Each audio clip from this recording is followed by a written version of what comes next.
Welcome to the BetterPears podcast. Join Dr. Jason Fujikawa for his insights on theology, philosophy, culture, and the verbal expressions we use to relate meaning and reality to one another. Make no mistake, this is a podcast for nerds, but particular nerds who are searching for old wisdom made ever new. To learn more about the BetterPears cultural empire, please visit BetterPears.com.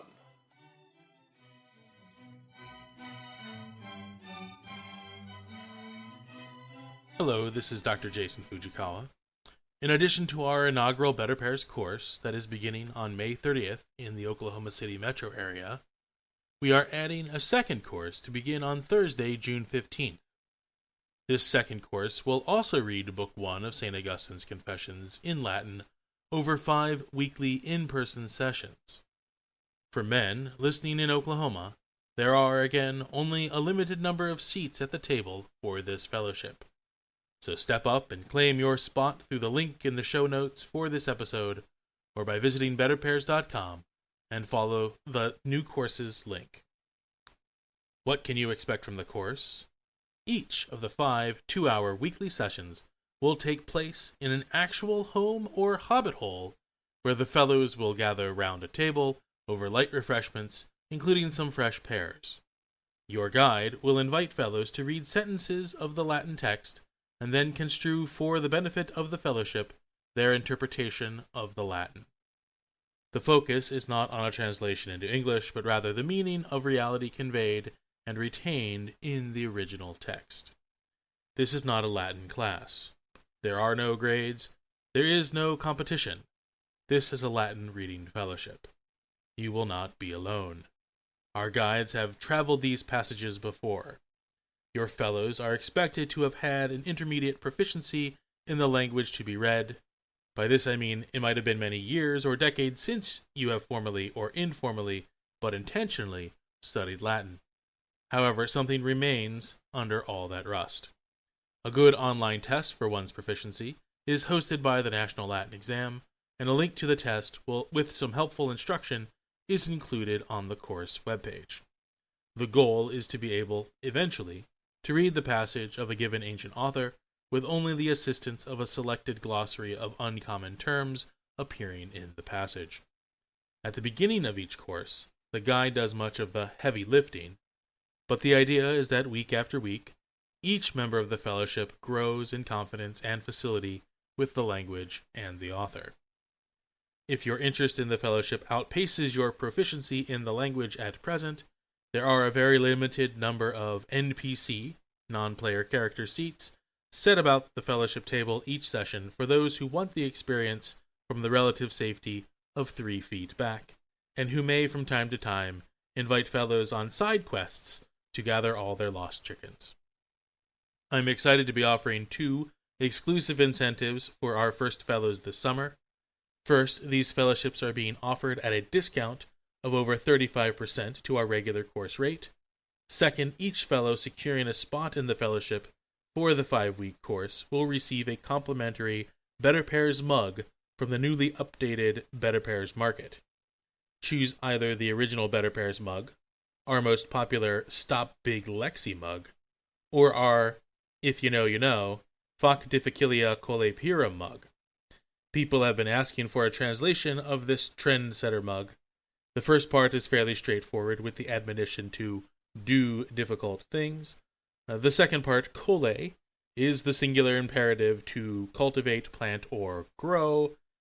Pirum, the object of cole, means either a pear tree or a pear itself. Thus the second phrase stands out as an example of a difficult thing, namely the growing of pears. If you live outside the Oklahoma City metro area and would like to be considered as a site for future BetterPears courses, please email me at jason@betterpears.com. If you would like to support the work of BetterPears, please subscribe to the podcast and visit BetterPears Market and community-supported analysis pages at betterpears.com. And now, on with the episode. Episode 10, Taste and See. O taste and see that the Lord is good, writes the psalmist, Psalm 34, verse 8. The reflective listener might reasonably ask, what is going on here? Is this a matter of hysteron-proteron, the literary device, in which the logically prior event happens last in sequence, as when, say, Virgil's Aeneas recounts the warrior Sinon releasing his fellow Danai, or Greeks, from the Trojan horse and presumably then opening the pine bolt? Aeneid, Book 2, line 258 to 259. Or is the psalmist suggesting some version of a blind taste test, in which one does taste and then lifts the blindfold to see? Central here are the two primary means of expressing knowing in the human experience derived from the senses.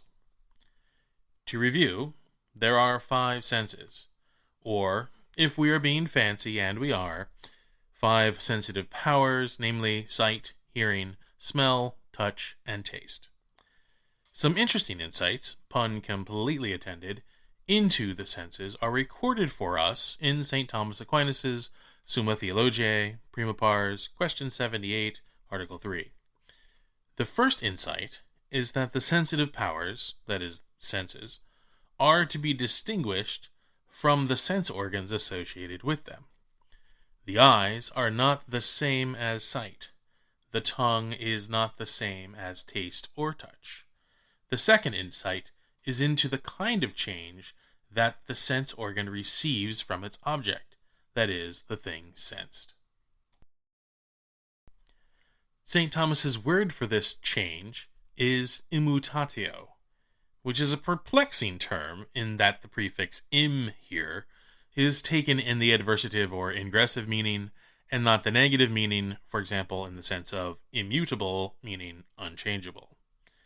Immutatio for St. Thomas here means the change of a sense organ against or thoroughly into something by the agency of another. One such change, or immutation, is natural, as when a hot thing is touched.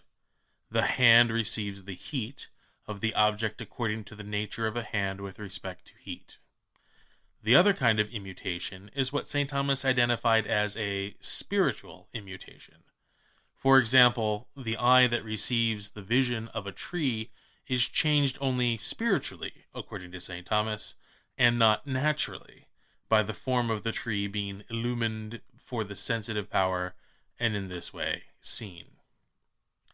More modern optical analysis will scoff at St. Thomas, who lived during the 13th century, for his ignorance of the physical stimulation of the retina by the light entering the eye through the pupil. It should be remembered, however, that all anatomic diagrams of the human eye terminate in the optic nerve extending to the brain, and the literal phenomenon of sight emerges from this amalgamation of neural sensation. There are fewer, clearer tests to see whether the flame of wonder has been extinguished from a child's education than his or her reaction to this presentation in biology textbooks around the world. Either one, the child is oblivious to the shell game presented, that is, material stimulation, a presto, phenomenon of vision.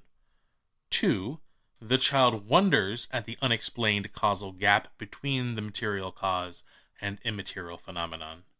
Or 3, the child sees the causal gap, but ceases to be interested because this is a matter of science, and surely there must be some complex explanation that the experts have already made clear in journal articles read by 10 other such experts.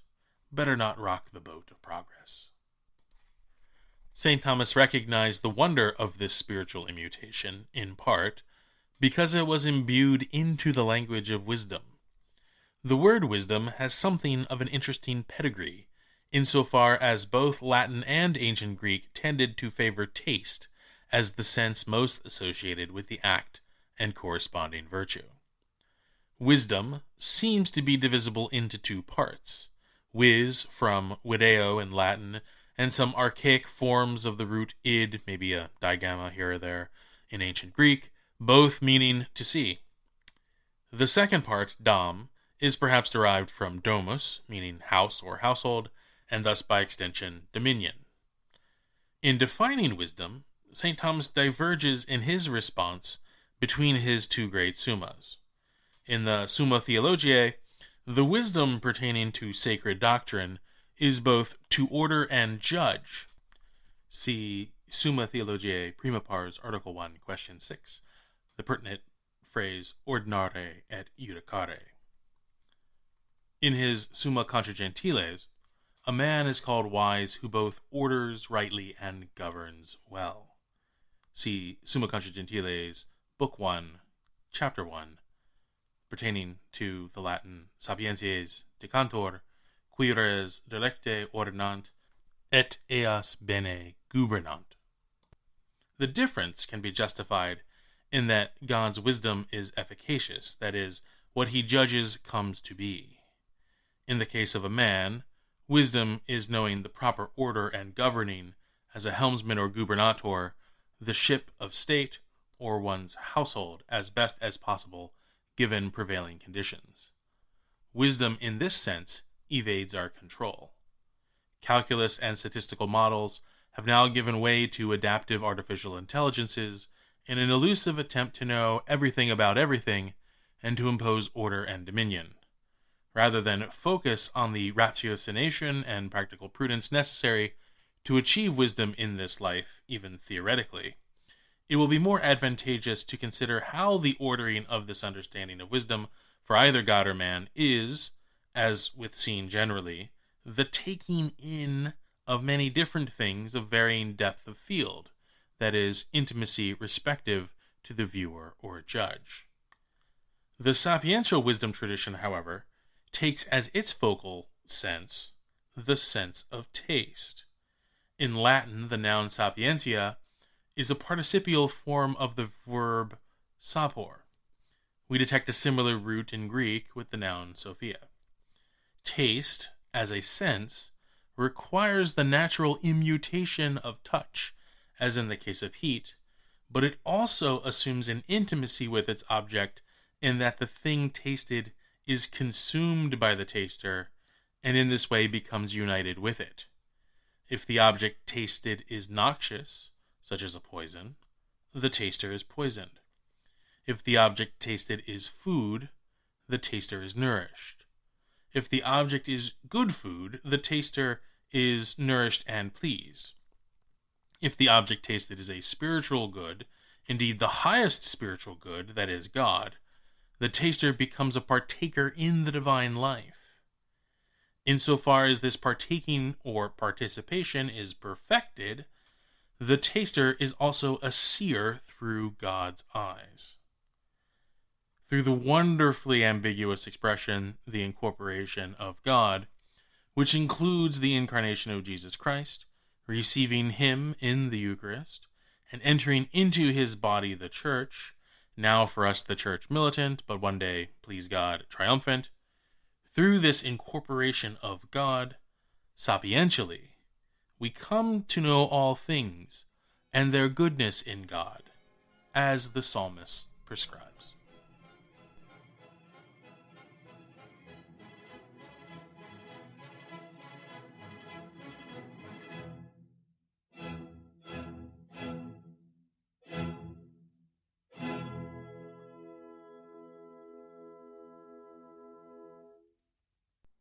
The views expressed by BetterPears contributors are theirs alone and do not necessarily reflect the views of BetterPears, its parent company, or any company or organizations affiliated with the contributors. For more information to support BetterPears or to shop for BetterPears merchandise, please visit betterpears.com.